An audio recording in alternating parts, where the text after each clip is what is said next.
네, 안녕하세요. 베베폰 구독자 여러분. 오늘은 앞서 말씀드린 것처럼 보험 영상 두 번째 이야기를 가지고 찾아뵀는데요.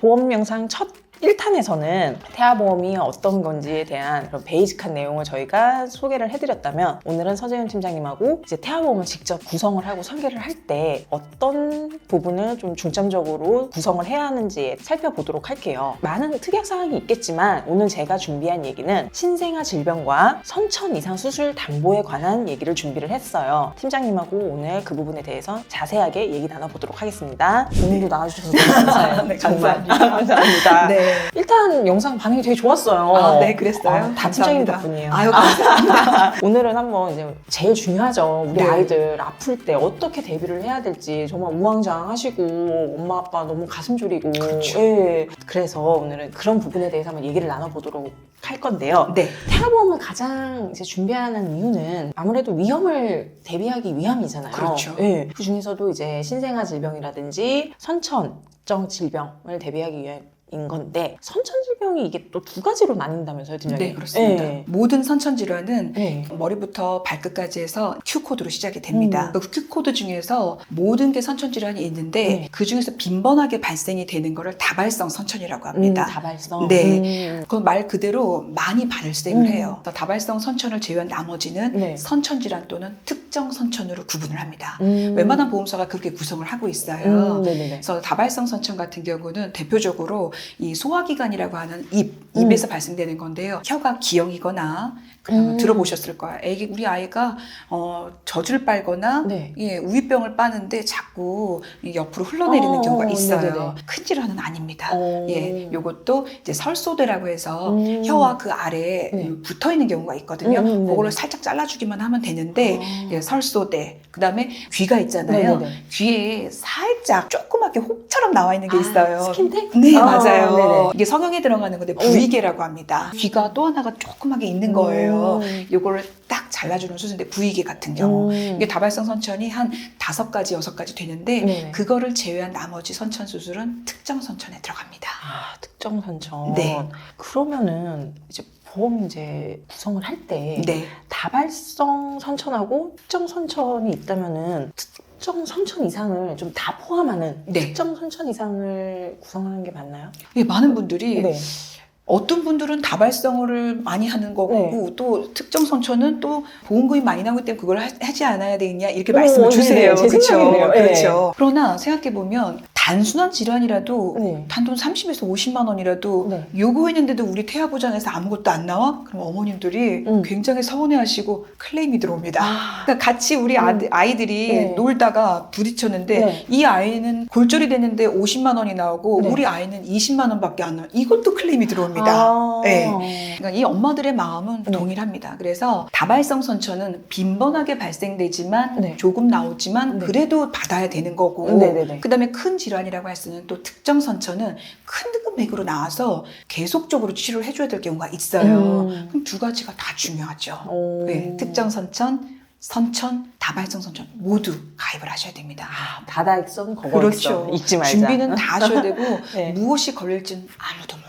그렇죠. 맞아요. 네. 근데 이제 저 역시도 그런 생각이 있었어요. 아이를 출산을 할 때 네. 우리 아이는 건강하게 태어날 거야. 내 아이인데 왜 아파? 네. 그런 강한 믿음이 있었어요. 그렇죠. 그리고 이제 기형아 검사 1차, 2차로 하잖아요. 병원에서. 저도 역시 그 기본적인 1, 2차 검사는 받았지만 상담 실장님께서 또 따로 불러서 네. 유료 검사가 있다고 좀 더 네. 세밀화된 검사라고 하면서 네, 네. 받아보시겠냐고. 당연히 했죠. 네. 네, 당연히 했는데 그게 다 정상이라고 해서 다행히나 뭐 염색체 이상도 없다고 하니 네. 했는데, 근데도 이렇게 검사를 세밀하게 한다고 했는데도 네. 출산을 하면은 그게 또 달라지는 거네요. 그렇죠. 이 의료기술이 네네. 세계적으로 발달했지만 그 중에서도 네. 우리 대한민국의 의료기술 현재는 엄청납니다. 세계 1류 정도 돼요. 이런데도 불구하고 네네. 엄마의 뱃속은 또 다른 유니버스입니다. 알 수가 없는 거죠. 네네. 이게 생명에 대한 위대함일 수도 있고 네네. 우리가 모르는 미지의 세계일 수도 있습니다. 의료기술이 발달을 해도 아기가 태어나기 전까지 알 수 없는 질환들은 끝까지 할 수가 없어요. 어. 그렇기 때문에 보험이 존재를 하는 거고, 그렇기 때문에 무조건 아이가 건강하기만을 바라는 거는 엄마의 바람, 의사 선생님의 바람, 아빠의 바람이고 네. 아이가 태어나서 무슨 질환이 있을지는 모르기 때문에 네. 충분하게 준비해 두시는 게 맞습니다. 큰 위험이 어떻게 닥칠지 모르니 아무도 큰 몰라요. 위험에 비중을 맞춰서 그렇죠. 네. 보험 설계를 했는 게 좋겠네요. 그렇습니다. 그러면은 잘은 모르지만 3대 질환이라고 하잖아요. 성인보험에서로 이제 비유를 하자면 암, 심장, 이제 뇌질환에서 암심뇌라고 하는데 네, 이게 태어나 이제 우리 어린 아가들한테도 포용이 되는 말일까요? 그렇죠. 사실상 가장 큰 부분은 네. 암 같은 경우는 세포 질환이기 때문에 네네. 특별한 유전자가 아니고서는 암에 대한 것은 조금 배제를 해도 네. 우리가 태어날 때 우리 아이 어디부터 나왔나요? 머리. 머리부터 네. 나왔죠. 아이가 태어나는 거는 이 좁은 엄마의 산도를 통해서 나오기 때문에 네네. 머리부터 사실 손상을 받는 겁니다. 생각해보면 우리 아이 머리 정수리 부분 열려 있잖아요. 네네. 단단하게 구성이 이제 뇌가 아직 안 돼 있어요. 두개골이요. 네. 그럼 엄마의 산도를 통해서 나오면서 첫 번째 고통이 상처가 되는 겁니다. 예, 그래서 비외상성 뇌출혈부터 시작하는 겁니다. 예, 그러면은 우리 뇌질환에 대해서 먼저 네. 예, 보험을 구성하시는 게 당연하고 나오면서부터는 온갖 그 세포 질환이라든가 질환에 대해서 염려하셔요. 엄마들 암 준비하셔야 되고요. 아까 말씀하셨던 심장 네. 굉장히 중요하죠. 네. 그 진짜 신생아도 뇌출혈이 있는 네. 거예요? 비외상성 뇌출혈여서 네. 이미 가입되어 있는 보험금에 네네. 신생아 뇌출혈은 네. 한 20% 내지는 많은 곳은 30%까지 주는 데는 있으나 네. 거의 대부분 20%를 지급을 하거든요. 비외상성 뇌출혈, 뇌질환에 해당되는 거고요. 네. 뇌에 관해서도 모야모야병 같은 경우는 그 아이들이 가질 수 있는 뇌질환 중에 하나가 뇌출혈입니다. 네. 그런 경우에도 모야모야 뇌진단 자금이 또 나가는 게 있거든요. 예, 뭐야, 중요합니다. 뭐야. 많이 발생되지는 않으나 네네. 준비하셔야 됩니다. 아, 네. 그러면 암은 어느 정도일까요? 예. 암 보장은 어느 정도로 가져가야 네. 되는지. 아시겠지만 우리가 지금 어머님들이나 성인보험도 내 암보험을 많이 요즘에 준비를 하시잖아요. 네네. 요즘에 세브란스에 들어왔다는 중입자 기계 들어보셨나요? 네, 봤어요. 우리가 이 중입자 기계에 한번 들어갔다 나오는데 뭐 많게는 15분을 들어간다 나온대요. 네네. 그런데 2천에서 3천이 나간다고 합니다. 한 번. 비급여예요. 비급여로 네. 이상처. 그러니까 나라에서 돈을 주지 않는다라는 그쵸. 거예요. 그럼 이 돈이 집에 현금으로 쌓여 있는 분이 있을까요? 없죠. 없죠. 네. 그러면 우리가 좀 더 암 환자들이 좀 더 고급스럽고 수고롭지 않은 암 치료를 받으려면은 이런 고급 기술에 대한 치료를 받으셔야 되거든요. 네네. 비싸기 때문에 네. 진단 자금을 1억에서 1억 5천 이렇게 구성을 하시는데 네. 성인분들은 그렇게까지 구성을 못해요. 비싸기 때문에. 근데 태아 때만 가입하면은 좀 더 한도가 넓게 네. 그 질병이 없었기 때문에 네. 모두 가입을 할 수가 있어요. 아. 싸게 정말 저렴하게 할 수가 있어요. 네네. 그리고 예후가 좋다라는 거죠. 음. 고통스럽지 않고 네. 머리카락도 빠지지 않으며 오심, 즉 구토 증상도 없고 네네네. 이왕이면 우리 아이가 그런 치료를 받아서 예 빨리 회복이 되길 원하시는 부모님들 맞죠. 많잖아요. 네. 그러면 1억에서 1억 5천 구성하시는 게 결코 많지는 않습니다. 아이든 어른이든 아프면 네. 모두가 고생이긴 한데 그럼요. 경제적인 타격감을 이게 무시할 수가 없잖아요, 사실. 사실상 그럴 일이 발생하면 안 되겠지만 우리 아이가 암이라는 질병에 걸린다 그러면은 암 병동에 혼자 놔두실 건가요? 안 되죠. 안 되죠. 네네. 보호자 한 분은 꼭 병원에 들어가셔서 함께 있어야 그쵸, 됩니다. 그쵸. 또 우리 아이 같은 경우에는 무균실에 들어가야 돼요. 예, 그러면 혼자 있는 병동에서 아이 엄마 또는 보호자 다른 분이랑 계셔야 되면 네. 엄마나 아버지 둘 중에 한 분은 생업을 포기하셔야 되거든요. 어, 그런 비용까지 우리가 계산을 한다면 네. 예, 암 진단 자금을 1억 5천 예전에는 5천짜리도 많이 나갔었어요. 요즘에는 1억 이상 구성을 많이 하십니다. 네, 소아 백혈병이라든가 그 외에 다발성 네. 암에 대해서 충분하게 구성해 주시는 게 좋고 네. 또한 요즘에 아까 말씀드렸던 비급여 치료에 관한 네네. 그런 치료들이 네. 성인까지 걸릴 수도 있을 때 네. 예, 당일 치료를 하거든요. 네, 네, 그렇기 때문에 암 진단 자금 외에 네. 예, 암 직접 치료 입원 일당 또는 네. 통원 자금 그 다음에 요즘 나오는 표적 항암 치료 이런 거를 꼭 구성하셔서 네. 예, 가정 경제가 무너지지 않게 네네. 준비를 하시는 겁니다. 굉장히 중요한 포인트입니다. 그렇군요. 아, 저도 그렇게까지는 생각을 안 해봤었는데. 그렇죠. 닥치지 않으면 모르죠. 닥치면, 예, 네. 진짜 닥치지 않으니까. 그렇죠. 그래서 그랬던 네. 건데. 그럼, 하지만 이제 심장 쪽에서는 좀 어떤 게 좀 대표적일까요? 많은 심장 그런 질환들이 있겠지만. 우리 아가들이 네. 아까도 이제 1탄에서 말씀드렸던 것처럼 네. 우리가 다 자라지 않고 나오는 그 질환 중에 하나가 네. 심방 중격 결손이라고 합니다. 네네. 이건 뭐냐면 우리 심장은 네. 좌심방, 우심방, 우심실, 좌심실 이렇게 구성이 되어 있어요. 네네. 근데 중간에 벽 같은 게 있거든요. 그러니까 펌프질을 할 때 넘어가지 말게 하기 위해서 구성되어 있는 거예요. 근데 네네. 그 중격의 중간에 있는 벽 사이에 미세하게 구멍이 뚫려 있는 겁니다. 중격 결손이라고 하는데요. 네. 이 미세한 구멍이 처음에는 발견되지 않은 경우가 많아요. 근데 우리가 다 자라서 나오지 않을 경우는 많이 발생되는데 네. 거의 선천질환 중에 10%를 차지하거든요. 10%면은 네, 꽤 높은 거죠. 높은 거죠. 여러분들 이 심장이라고 하면은 네. 어머님들도 굉장히 당황도 하시지만은 네네. 빨리 치료만 하시면 돼요. 아. 예, 치료할 때 필요한 건 뭐게요? 돈이죠. 돈이죠. 보험금으로 해결하시면 됩니다. 오.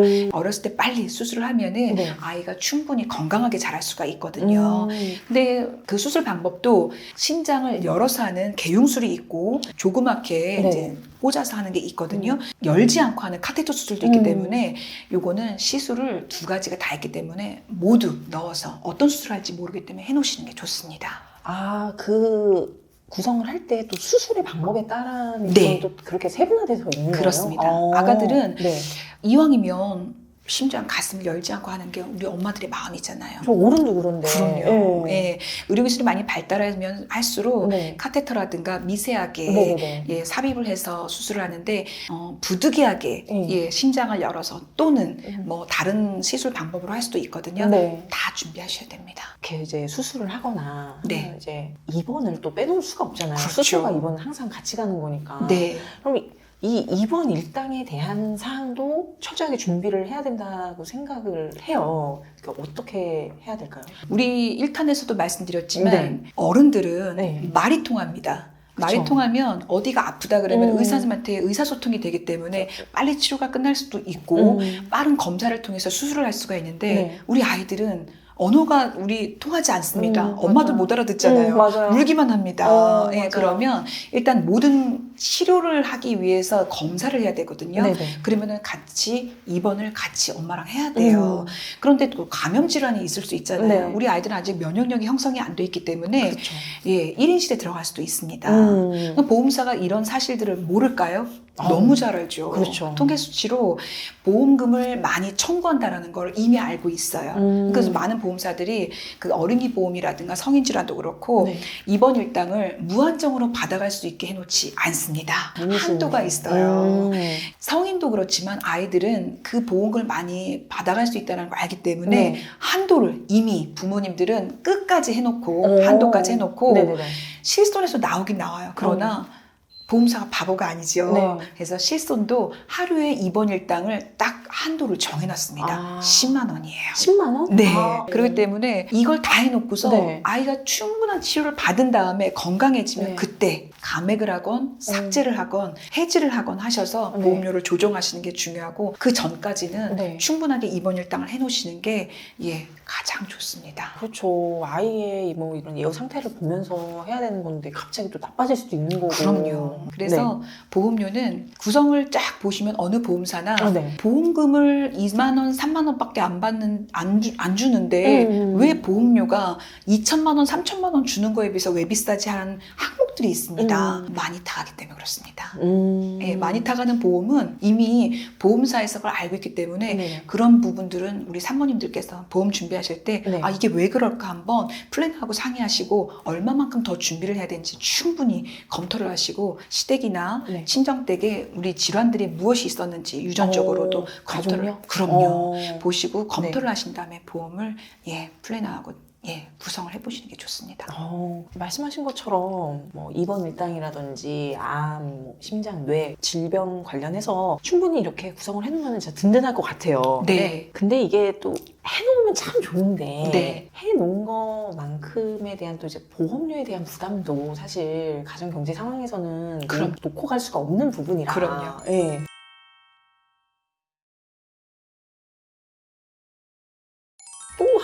그런 궁금함도 있어요. 싼 게 비지떡이라는 말이 네. 있잖아요, 팀장님. 네. 보험 상품에서 이런 게 또 통용이 되는지 그런 말이. 아까도 말씀드리고 네. 반복해서 말씀드리지만 네. 우리나라에서 통계를 가장 많이 갖고 있는 곳이 보험사. 보험사입니다. 이분들이 갖고 있는 통계 수치를 보면서 네. 보험료가 구성이 되고 하기 때문에 네. 가정경제 당연히 생각하셔야 네, 되고요. 네. 그 구성 안에 내가 우리 아이가 이 병에 걸려서 경제만 타격이 안 된다면 하늘 정도까지 준비를 해놓으신 게 맞습니다. 충분한 구성을 보시고 네. 우리 아이들이 커서도 네네. 걸릴 수 있는 질병들이 굉장히 많거든요. 보험사가 바보가 아니기 때문에 네. 질병이 있는 친구들을 네. 보험을 나중에 가입을 또 시켜줄 수가 없어요. 맞아요. 그렇죠. 맞아요. 네. 그러니까 우리 소비자들도 보험사 사장이라고 생각을 딱 바꿔놓고 생각하시면 돼요. 이 소비자가 네. 보험금을 또 타갈 수 있을 만큼의 질병이 있거나 네. 보험금 청구력이 있다. 네. 가입을 또다시 시켜줄까요?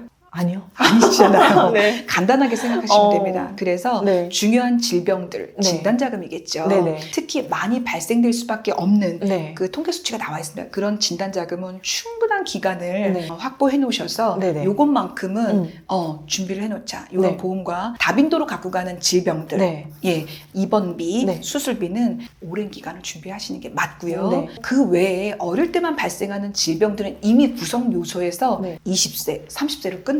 보시면 왜 이건 이것밖에 안 돼 있지? 네. 라고 할 수 있어요. 네. 또한 보험사들은 통계 수치가 있어서 손해가 나는 행동을 안 하죠. 예전에는 선천질환들을 꽤 오랜 기간 보장을 했었어요. 네네. 근데 요즘에는 선천질환으로 계속적으로 수술을 한다는 걸 알기 때문에 선천질환에 관한 보장 기간을 계속 줄여놓고 있어요. 그래서 보험은 언제 가입해야 됩니까? 지금입니다.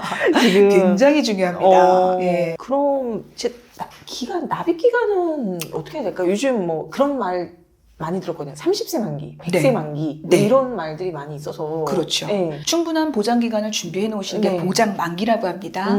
그거를 계속적으로 낸다라는 거는 아무리 경제 활동을 하신다고 해도 네. 알 수가 없기 때문에 굉장히 부담이 되는 거예요. 그동안 그렇죠. 총 납입 보험료를 계산해 보면 어차피 이거 돈하고 관계되는 거지 않습니까? 네. 그래서 납입 보험료가 총 굉장히 많아져요. 음. 그래서 경제 활동을 할 수 있는 기간 충분하게 생각해 보시고 20년을 하시거든요, 많이. 네. 이유는 30년도 그렇고 네. 전기납 전체 기간 동안 내는 것은 많이 내고 네. 근데 20년을 하시는 이유는 납입 면제 제도가 있어요. 혹시 오. 들어보셨나요? 처음 들어요. 네.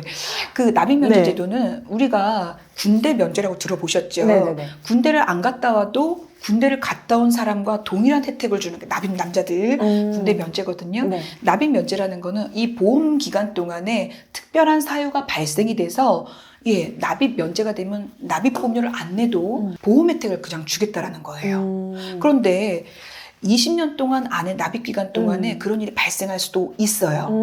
성인 보험보다 그 혜택이 굉장히 많아요, 우리 아이들은. 네, 건강할 때 가입을 했기 때문에. 네네네. 그게 한 10가지 내외거든요. 네네. 그렇기 때문에 그 혜택이 있는 거를 포기하지 않으려면은 20년 납을 주로 하시고 네. 10년 납으로 짧게 내시면 좋으나 10년 납을 다 내고 나서 납입 면제가 된다 그러면은 보험사는 보험료를 내 똥을 돌려주지 않아요. 안 네, 되죠? 네. 그렇기 때문에 20년 납을 네. 소비자들이 가장 원하고 네. 많이 가입들을 하십니다. 네. 그렇구나. 그러면은 추가적인 질문인데 네. 태아보험에 산모특약도 넣을 수 있잖아요. 그렇죠. 네. 네. 그 산모특약 구성은 어떻게 번외적으로 또 설명을 해주실 수 있는지 그럼요. 어떻게 가지고 가는 게 좋은지. 예, 산모특약은 이제 아이를 출산하고 나서 네. 42일까지 보장하는 게 산모특약이에요. 모성자 특약이라고도 합니다. 네네. 대표적으로 우리 엄마들이 제왕절개를 할 수도 있잖아요. 네. 가능성은 충분히 있어요. 네네. 근데 내가 원해서 하는 제왕절개 말고 네. 응급제왕이 있어요. 네. 네. 제왕절개 하셨나요? 전 제왕절개. 아, 네. 저도 제왕절개를 했어요. 네. 원해서 하는 것도 있지만 저는 아이가 여가였거든요. 예. 그래서 이런 응급제왕이라든가 네네. 이럴 때 받을 수 있는 거. 네. 또한 이제 요즘에 양수가소증, 양수가다증 에서 아이가 빨리 조기분만이 될 수가 있어요. 네네네. 그런 거에 대한 거. 음. 또한 가장 많이 타가시기도 합니다. 태아 선별검사라는 걸 해요. 네. 2차 우리 기형검사 때 네네. 하는데 의사쌤께서 사모님 니프티 검사를 한번 하셔야 되는데 라고 하는 경우가 있어요. 출산선별검사 비용 요거 한 10만 원에서 20만 원 책정해 놓으시는 게 중요하거든요. 이거를 다 가입할 수는 없고요. 네네네. 한 번만 딱 내시는데 네. 엄마의 나이, 그다음에 엄마의 건강 상태, 네. 그래서 가입이 안 되는 경우도 있어요. 건강 상태 충분하게 말씀하시고 네. 충분한 혜택 받으시려면 플랜하고 상의하시고 가입하시면 됩니다. 혹시 엄마 나이가 제한이 있는가요? 그렇죠. 다 가입이 되면 좋으나 네. 노산일 경우에는 네네. 혜택이 좀 줄어들 수도 있고 아. 그리고 이왕이면은 네네네. 제왕절개할 때 다 갈 수는 있을 것 같으나 네. 첫째 아이가 제왕절개면 둘째도 제왕절개를 할 수 있다라는 가능성을 두고서 보험사가 네. 제왕절개비를 또 드리진 않아요. 아. 그렇기 때문에 수술력, 네. 입원력, 네. 그다음에 약 먹는 거 다 미리 안내사항을 고지를 하고 가입하실 수 있으세요. 오늘 한번 좀 얘기를 이제 쭉 풀어봤는데 이제 태아보험 특약 중에서도 선천 이상 수술 담보 신생아 질병에 관한 구성을 어떻게 구성을 하면 좋을지에 대해서 저희 서재현 팀장님하고 얘기를 나눠봤어요. 지금 많은 분들이 특히 이제 태아보험 영상을 많이들 찾아보실 텐데 저희 베베폼의 태아보험 영상을 한번 보시면서 내 아이의 보험은 제대로 구성이 되어 있는지 빠진 부분은 없는지 특히나 아이 아프면은 안 되잖아요. 특히 엄마 마음이 그때 제일 무너지는데 신생아 질병이라든지 저희가 오늘 방송에서 계속 언급드렸었던 선천 이상 수술 담보 부분에 대해서 좀 더 자세하게 구성을 살펴보시면 좋을 것 같아요. 그리고 제가 오늘 팀장님하고 얘기를 나누면서 네, 얻은 교훈이 있는데 뭘까요? 보험으로 행복을 살 수는 없지만 네. 보험으로 반드시 큰 불행을 막을 수 있겠다. 그럼요. 이게 진짜 제가 네. 오늘 방송을 통해서 배운 건데 저희 방송 보시면서도 저와 같은 생각을 하신 분들이 분명히 계실 거라는 생각이 들어요. 제 배우자분하고 이제 네 오늘 준비한 콘텐츠는 여기까지이고요. 저희가 다음에는 다른 알찬 보험 영상으로 다시 한번 찾아뵐게요. 그때도 저희 팀장님하고 함께 할 예정이니까 많은 기대 부탁드리고요. 오늘도 시청해 주셔서 감사합니다. 감사합니다.